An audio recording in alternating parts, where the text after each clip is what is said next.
the family gathering where my cousin announced he'd handled the sale of our grandmother's land, he stood by the fireplace, calm and satisfied, and said, "It's done. I sold the property. Grandma signed off on it herself, so there's nothing to worry about." 20 relatives murmured.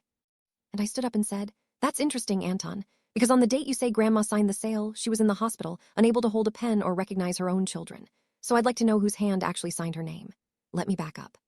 My cousin forged our grandmother's signature to sell the family land we'd shared for 90 years and announced it as a done deal, certain no one would ever check. The land was more than property. 3 generations had grown up on it. It was the one thing that still held our sprawling family together, the place we gathered, the place that meant we were still a family and not just relatives. And it was owned in a way that meant it couldn't be sold without our grandmother, the matriarch, signing off.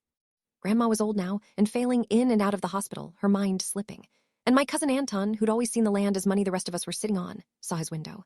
He produced a sale. Buyer, a signed agreement, Grandma's signature on the document authorizing it. He announced it as already done, betting that presenting it as finished, irreversible, would keep anyone from looking too closely. And most of the family, uneasy but conflict-verse, was ready to accept it. None of us were using the land anyway, he said.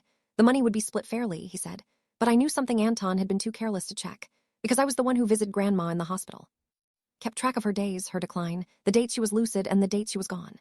And I knew with absolute certainty where Grandma was and what state she was in on the exact date Anton's document said she'd signed. She couldn't have signed anything that day. She couldn't hold a pen. She didn't know her own children. So whose hand signed her name? Backhand index pointing right, full story on the channel, link below. How I proved the signature was forged, and what it cost my cousin to have sold 90 years of family on a lie, you have to see.